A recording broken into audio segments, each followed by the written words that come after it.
Your mind doesn't crave calm. It craves control. Your brain is addicted to problems. Not because it wants pain, but because tension feels familiar. It knows how to survive chaos, but it doesn't know how to rest. So when life finally feels calm, your mind doesn't relax. It looks for something to fix. A tiny worry. A passing thought.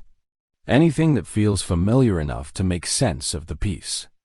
You think you're solving life, but really, your brain is trying to feel safe. It doesn't fully trust stillness yet, because that calm doesn't feel like home. Not yet. Every time you fix something, even something small, your brain releases a small wave of dopamine. That chemical reward feels good, like proof that you did something right. Over time, your mind starts linking problems with progress and solving them with relief. So it keeps looking for more. You catch yourself overanalyzing things that don't need analyzing. You find flaws in calm moments and tension in quiet ones. You fill silence with thought because stillness feels uncertain. This isn't self-sabotage. It's habit. Your brain is repeating what it believes keeps you in control. It doesn't realize that peace doesn't always come from fixing. Sometimes it comes from letting things rest. Your mind would rather predict pain than face not knowing what comes next. It believes that if it can see the problem early, it can stay in control. That's why you replay old conversations in your head, or plan for situations that may never happen. It's not negativity. It's protection. Your mind has learned that worry feels safer than uncertainty. When life feels unpredictable, it fills the silence with what-ifs. It would rather stay alert than feel powerless. But control isn't the same as peace. It's a story your mind tells to make the unknown feel less threatening. And once that story becomes familiar, you hold on to it, even when it keeps you from feeling at ease. After years of living in alert mode, even calm can feel wrong. When peace finally comes, your body doesn't know how to trust it. It hesitates, waiting for something to go wrong.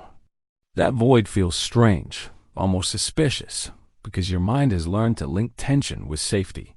It takes time to adjust. You've spent so long reacting that peace starts to feel like absence. You want to rest, but another part of you keeps bracing, just in case. It's like walking into silence after years of noise. You can hear yourself again, and that can feel uncomfortable. But what feels empty is often just space, the kind your body hasn't learned to recognize as calm. Healing begins when you stop seeking the comfort of tension. When you let stillness feel awkward without trying to run from it. When you remind yourself that calm doesn't mean something is wrong. It just means your mind is learning a new kind of peace. At first, it might feel unfamiliar. Your thoughts will search for something to fix, just to feel alive again. But this is how the brain unlearns its old patterns, by allowing peace to feel strange for a while. Over time, your body and mind begin to align. They learn that stability doesn't come from control. It comes from trust, from letting life move without needing to predict every step. Your brain will always look for something to fix. It will always look for the next thing to solve, the next reason to worry. But not everything needs to be understood or repaired. When it realizes that empty space, quietness doesn't mean something's wrong. That's where peace lives. In the quiet space that asks for nothing from you.